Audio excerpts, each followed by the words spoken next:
शुक्लांबरधरं विष्णुं शशिवर्णं चतुर्भुजं प्रसन्नवदनं ध्यायेत् सर्वविघ्नोपशान्तये। व्यासं वसिष्ठनप्तारं शक्तै पौत्रमकल्मषं पराशरात्मजं वन्दे सुखतातं तपोनिधिं। व्यासाय विष्णुरूपाय व्यासरूपाय विष्णवे नमो वै ब्रह्मनिधये वासिष्ठाय नमो नमः। अविकाराय शुद्धाय नित्याय परमात्मने सदैकरूपरूपाय विष्णवे सर्वजिष्णवे। यस्य स्मरणमात्रेण जन्म संसारबन्धनात् विमुच्यते नमस्तस्मै विष्णवे प्रभविष्णवे। ॐ नमो विष्णवे प्रभविष्णवे। श्रीवैशम्पायन उवाच श्रुत्वा धर्मान् शेषेण पावनानि च सर्वशः युधिष्ठिरः शान्तनवं पुनरेवाभ्यभाषत। युधिष्ठिर उवाच किमेकं दैवतं लोके किं वाप्येकं परायणं स्तुवन्तः कं कमर्चन्तः प्राप्नुयुर्मानवा शुभम्। को धर्मः सर्वधर्माणां भवतः परमो मतः किं जपन्मुच्यते जन्तुर्जन्म संसारबन्धनात्। श्रीभीष्म उवाच जगत्प्रभुं देवदेवम् अनन्तं पुरुषोत्तमं स्तुवन्नाम सहस्रेण पुरुषस्तततोत्थितः।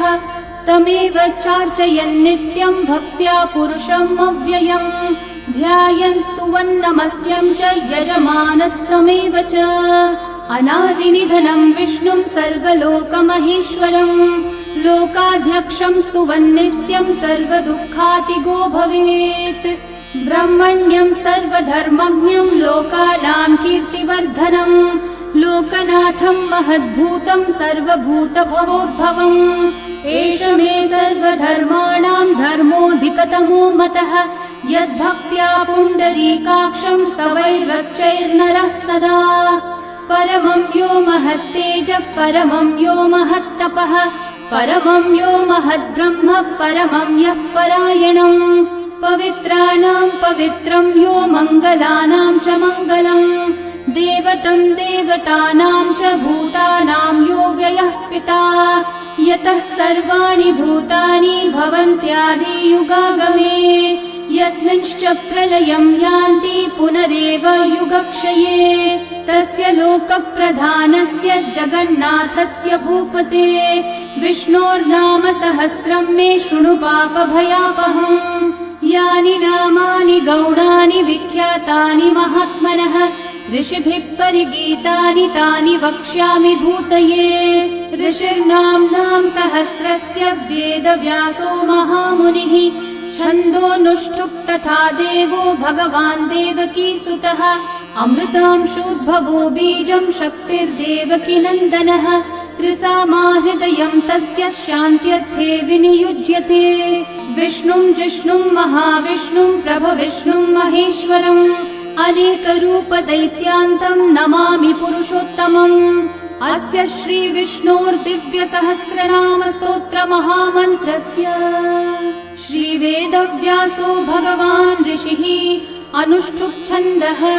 श्रीमहाविष्णुः परमात्मा श्रीमन्नारायणो देवता अमृतांशोद्भवो भानुरिति बीजम् देवकी नन्दनसृष्टेति शक्तिः उद्भवक्षोभणो देव इति परमो मन्त्रः। शङ्खबृन्नन्दकी चक्रीति कीलकम् शार्ङ्गधन्वा गदाधर इति अस्त्रम् रथाङ्गपाणिरक्षोभ्य इति नेत्रम् त्रिसामासामगः सामेति कवचम् आनन्दं परब्रह्मेति योनिः ऋतुः सुदर्शनः काल इति दिग्बन्धः श्रीविश्वरूप इति ध्यानम्। श्रीमहाविष्णुः प्रीत्यर्थे सहस्रनाम जपे विनियोगः।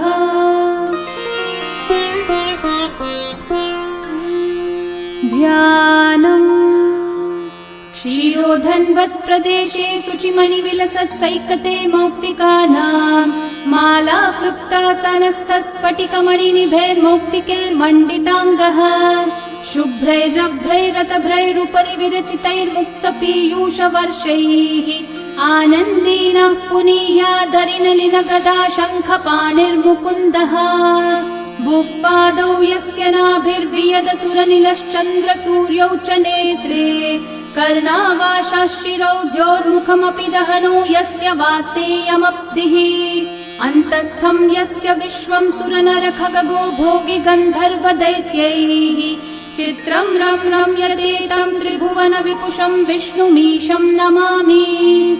ॐ नमो भगवते वासुदेवाय। शान्ताकारं भुजगशयनं पद्मनाभं सुरेशं विश्वाधारं गगनसदृशं मेघवर्णं शुभाङ्गं लक्ष्मीकान्तं कमलनयनं योगिहृद्ध्यानगम्यं वन्दे विष्णुं भवभयहरं सर्वलोकैकनाथं मेघश्यामं पीतकौशेयवासं श्रीवत्साङ्कं कौस्तुभोद्भासिताङ्गं पुण्योपेतं पुण्डरीकायताक्षं विष्णुं वन्दे सर्वलोकैकनाथम् नमः समस्तभूतानामादिभूताय भूभृते अनेकरूपरूपाय विष्णवे प्रभविष्णवे सशङ्खचक्रं सकिरीटकुण्डलं सपीतवस्त्रं सरसीरुहेक्षणं सहारवक्षस्थलशोभिकौस्तुभं नमामि विष्णुं शिरसा चतुर्भुजम् छायायां पारिजातस्य हेमसिंहासनोपरि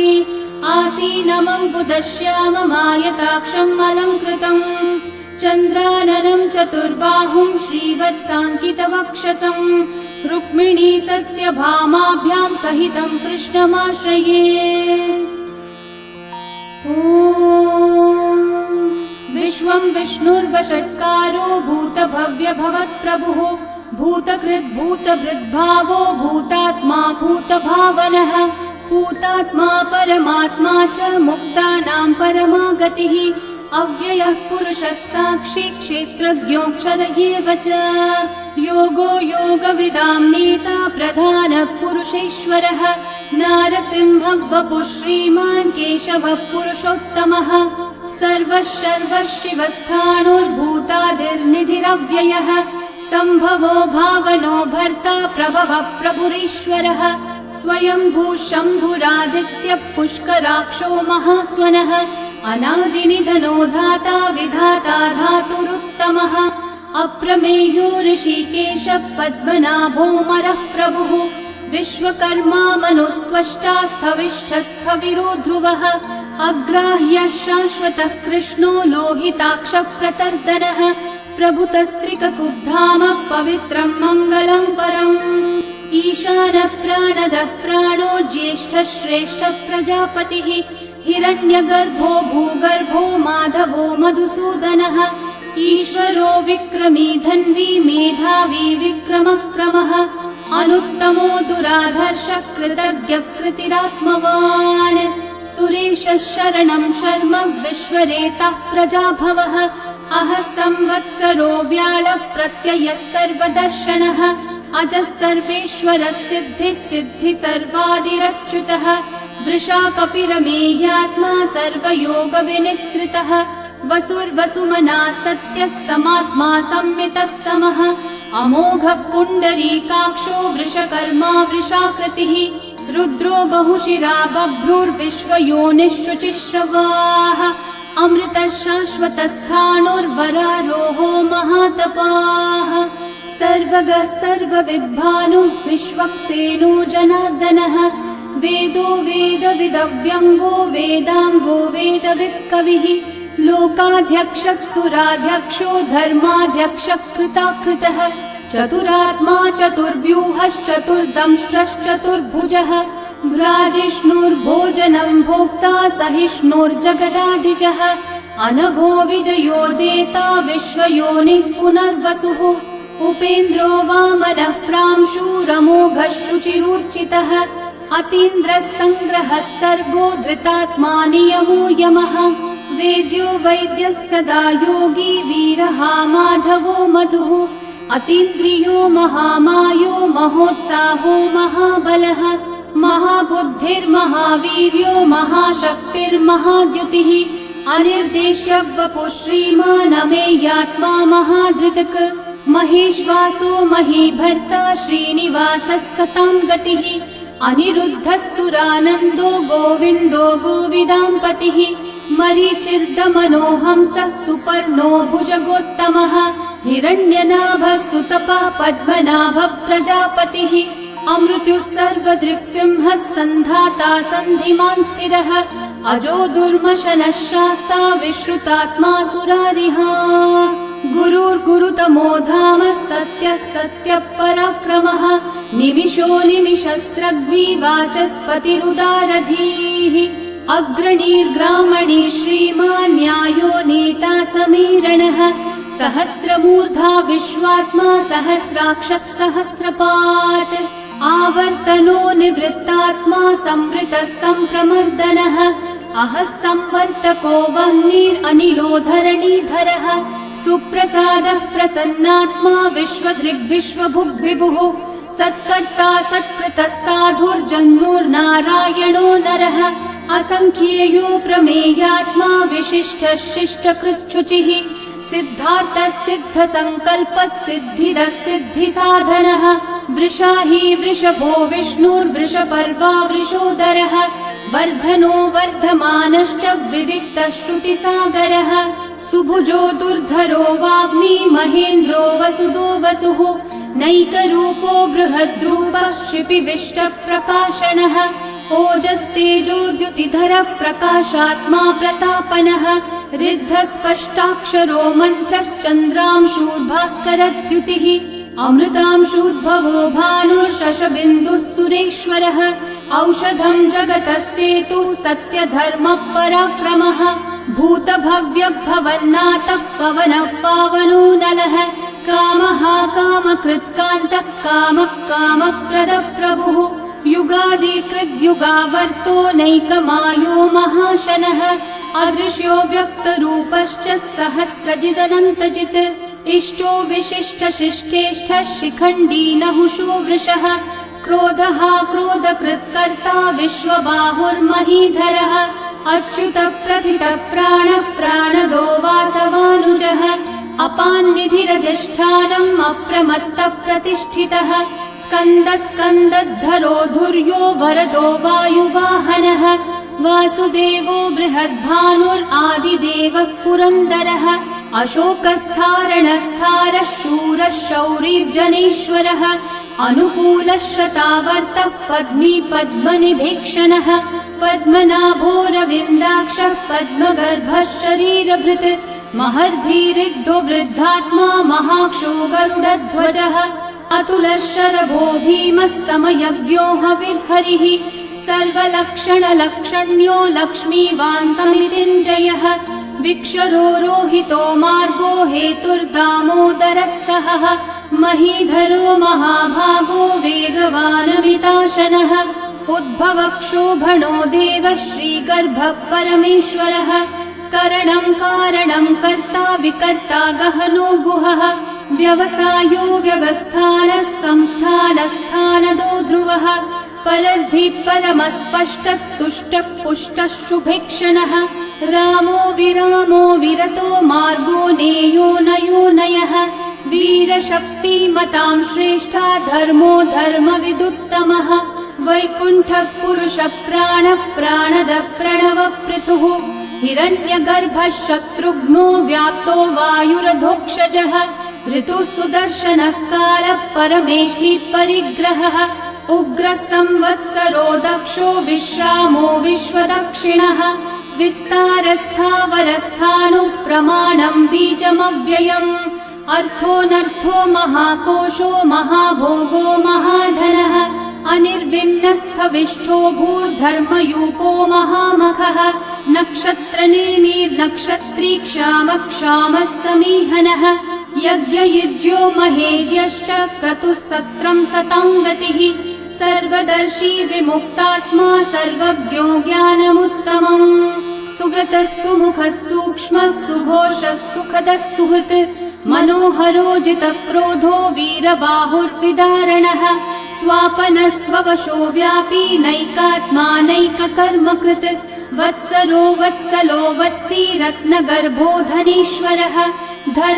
धर्मकृद्धर्मी सदसक्षरमक्षरम् अविज्ञाता सहस्रांशूर्विधाता कृतलक्षणः गभस्तिनेमि सत्त्वस्थः सिंहो भूतमहेश्वरः आदिदेवो महादेवो देवेशो देवभृद्गुरुः उत्तरो गोपतिर्गोप्ता ज्ञानगम्यः पुरातनः शरीरभूतभृद्भोक्ता कपीन्द्रो भूरि दक्षिणः सोमपो मृतपः सोमः पुरुजित्पुरुसत्तमः विनयोजयः सत्यसन्धो दाशारः सात्वतां पतिः जीवो विनयिता साक्षी मुकुन्दोमितविक्रमः अम्भो निधिरनन्तात्मा महोदधिशयोऽन्तकः अजो महार्हः स्वाभाव्यो जितामित्रप्रमोदनः आनन्दो नन्दनो नन्दः सत्यधर्मात्रिविक्रमः महर्षि कपिलाचार्य कृतज्ञो मेदिनीपतिः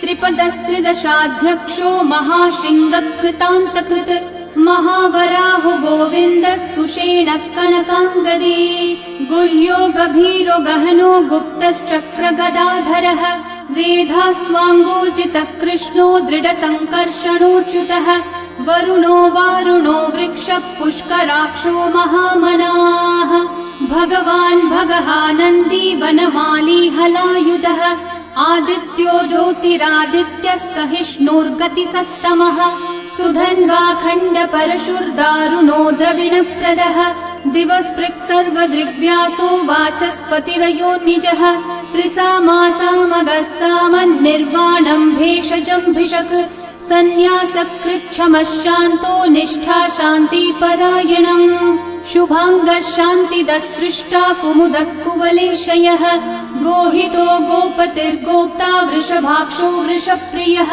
अनिवर्ती निवृत्तात्मा संक्षेप्ताक्षेमकृच्छिवः श्रीवत्सवक्षा श्रीवासः श्रीपति श्रीमतांवरः श्रीधः श्रीशः श्रीनिवासः श्रीनिधिः श्रीविभावनः श्रीधरः श्रीकरः श्रेयः श्रीमान् लोकत्रयाश्रयः स्वक्षस्वङ्गः शतानन्दो नन्दिर्ज्योतिर्गणेश्वरः विजितात्मा विधेयात्मा सत्कीर्तिश्चिन्न संशयः उदीर्णः सर्वतश्चक्षुरनीशः शाश्वतस्थिरः भूषयो भूषणो भूतिर्विशोकः शोकनाशनः अर्चिष्मान् अर्चितः कुम्भो विशुद्धात्मा विशोधनः अनिरुद्धो प्रतिरथः प्रद्युम्नोमितविक्रमः कालनेमी निहावीरः शौरी शूरजनेश्वरः त्रिलोकात्मा त्रिलोकेशः केशवः केशिहा हरिः कामदेवः कामपालः कामिकान्तः कृतागमः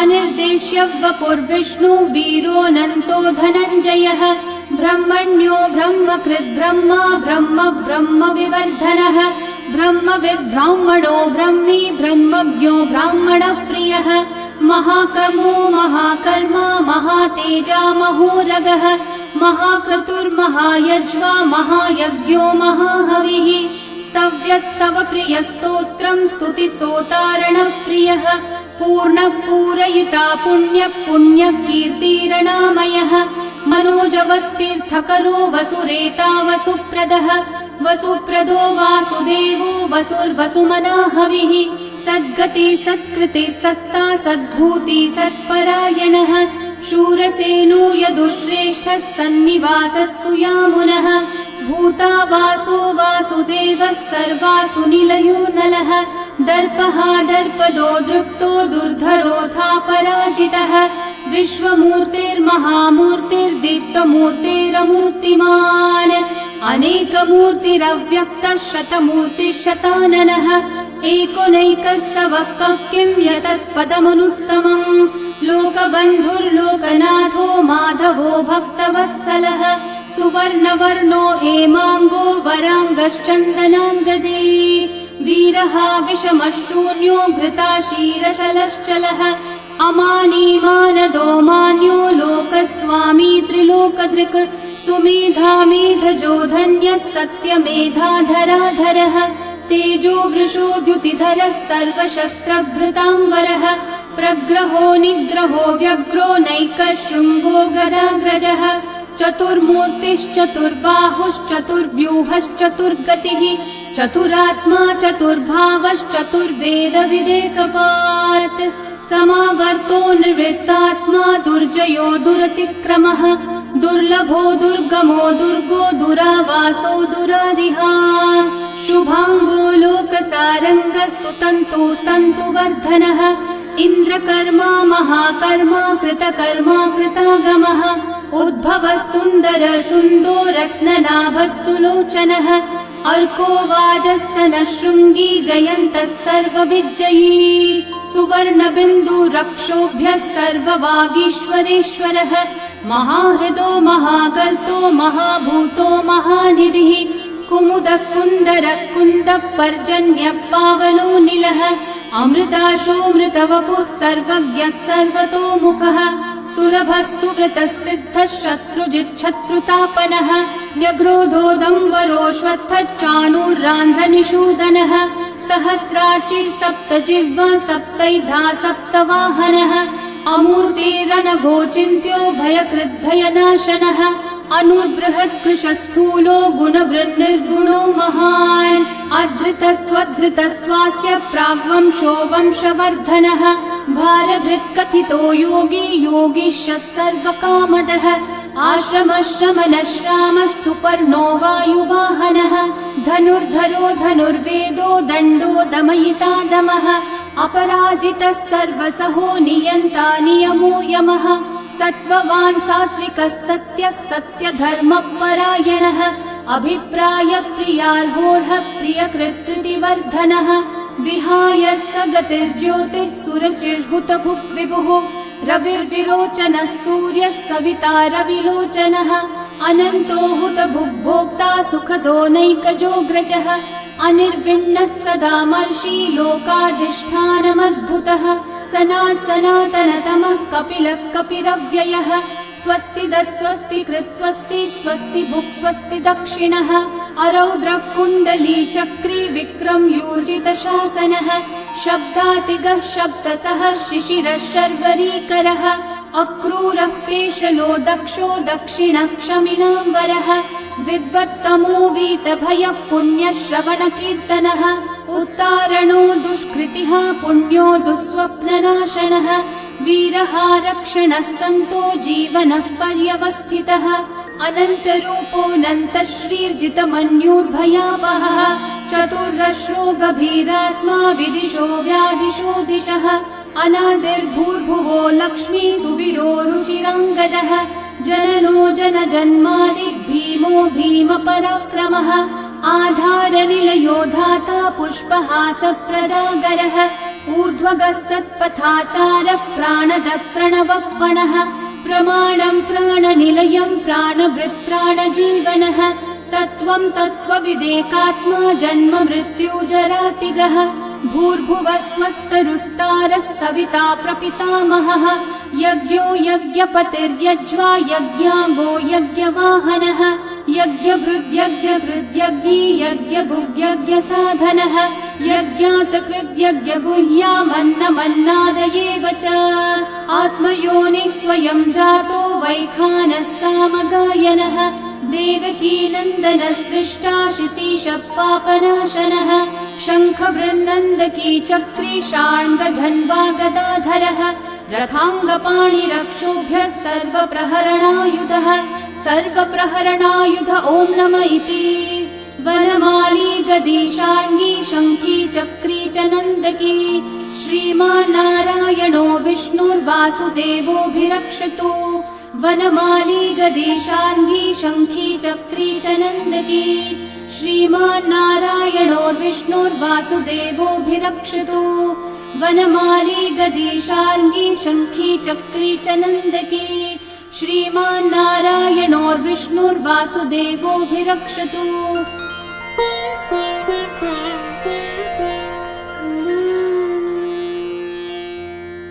इतीदं कीर्तनीयस्य केशवस्य महात्मनः नाम्नां सहस्रं दिव्यानाम् अशेषेण प्रकीर्तितम्। य इदं शृणुयान्नित्यं यश्चापि परिकीर्तयेत् न शुभं प्राप्नुयात् किञ्चित् सोमुत्रेह च मानवः। वेदान्तगो ब्राह्मणः स्यात् क्षत्रियो विजयी भवेत्। वैश्यो धनसमृद्धः स्यात् शूद्रः सुखमवाप्नुयात्। धर्मार्थी प्राप्नुयात् धर्मम् अर्थार्थी चार्थमाप्नुयात्। कामानवाप्नुयात् कामी प्रजार्थी चाप्नुयात् प्रजाम्। भक्तिमान् यः सदोत्थाय शुचिस्तद्गतमानसः सहस्रं वासुदेवस्य नाम्नामेतत् प्रकीर्तयेत्। यशः प्राप्नोति विपुलं याति प्राधान्यमेव च। अचलां श्रियमाप्नोति श्रेय प्राप्नोत्यनुत्तमम्। न भयं क्वचिदाप्नोति वीर्यं तेजश्च विन्दति। भवत्यरोगो द्युतिमान् बलरूपगुणान्वितः। रोगार्तो मुच्यते रोगात् बद्धो मुच्येत बन्धनात्। भयान्मुच्येत भीतस्थो मुच्येतापन्न आपदः। दुर्गान्यतितरत्याशु पुरुषः पुरुषोत्तमम्। स्तुवन्नाम सहस्रेण नित्यं भक्ति समन्वितः। वासुदेवाश्रयो मर्त्यो वासुदेवपरायणः।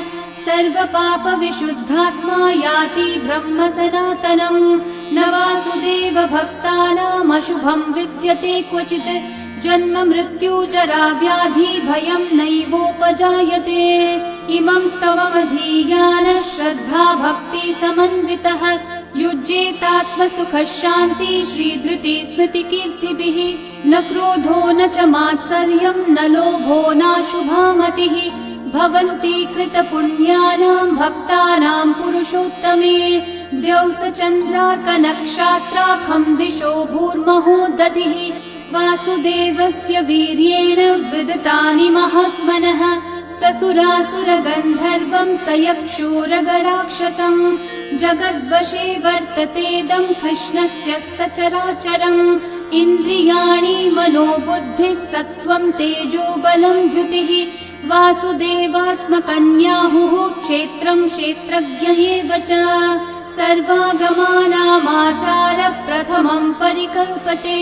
आचार प्रभवो धर्मो धर्मस्य प्रभुरच्युतः। ऋषयः पितरो देवा महाभूतानि धातवः। जङ्गमाजङ्गमं चेदं जगन्नारायणोद्भवम्। योगो ज्ञानं तथा साङ्ख्यं विद्या शिल्पादिकर्म च। वेदाः शास्त्राणि विज्ञानम् एतत् सर्वं जनार्दनात्। एको विष्णुर्महद्भूतं पृथक् भूतान्यनेकशः। त्रीन् लोकान् व्याप्य भूतात्मा भुङ्क्ते विश्वभुगव्ययः। इमं स्तवं भगवतो विष्णोर्व्यासेन कीर्तितम्। पठ्येद्य इच्छेत् पुरुषः श्रेयः प्राप्तुं सुखानि च। विश्वेश्वरमजं देवं जगतः प्रभुमव्ययम्। भजन्ति ये पुष्कराक्षं न ते यान्ति पराभवम्। न ते यान्ति पराभवम्। ॐ नमः इति। अर्जुनोवाच पद्मपत्रविशालाक्ष पद्मनाभः सुरोत्तम। भक्तानामनुरक्तानां त्राता भव जनार्दन। श्रीभगवानुवाच यो मां नाम सहस्रेण स्तोतुमिच्छति पाण्डव। सोऽहमेकेन श्लोकेन स्तुतयेव न संशयः। स्तुतयेव न संशय। ॐ नमः इति। व्यास उवाच वासनाद् वासुदेवस्य वासितं भुवनत्रयम्। सर्वभूतनिवासोऽसि वासुदेव नमोऽस्तु ते। श्रीवासुदेव नमोऽस्तु त। ॐ नमः इति। पार्वत्योवाच केनोपायेन लघुना विष्णोर्नाम सहस्रकम्। पठ्यते पण्डितेर्नित्यं श्रोतुमिच्छाम्यहं प्रभो। ईश्वरोवाच श्रीराम राम रामेति रमे रामे मनोरमे। सहस्रनाम तत्तुल्यं राम नाम वरानने। श्रीराम राम रामेति रमे रामे मनोरमे। सहस्रनाम तत्तुल्यं राम नाम वरानने। श्रीराम राम रामेति रमे रामे मनोरमे। सहस्रनाम तत्तुल्यं रामनाम वरानने श्रीरामनाम वरानन ॐ नम इति।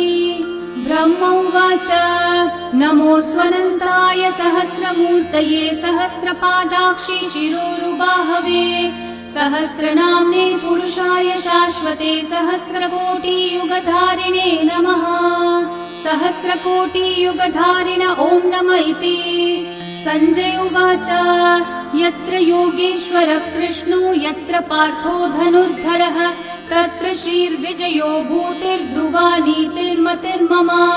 श्रीभगवानुवाच अनन्याश्चिन्तयन्तो मा ये जनाः पर्युपासते तेषां नित्याभियुक्तानां योगक्षेमं वहाम्यहम्। परित्राणाय साधूनां विनाशाय च दुष्कृतां धर्म संस्थापनार्थाय सम्भवामि युगे युगे। आर्ता विषण्णा शिथिलाश्च भीता घोरेषु च व्याधिषु वर्तमानाः संकीर्त्य नारायण शब्दमात्रं विमुक्तदुःखा सुखिनो भवन्तु। कायेन वाचा मनसैन्द्रियैर्वा बुद्ध्यात्मना वा प्रकृते स्वभावात् करोमि यद्यत् सकलं परस्मै नारायणायेति समर्पयामि। श्री विष्णु सहस्रनाम स्तोत्रं सम्पूर्णम्।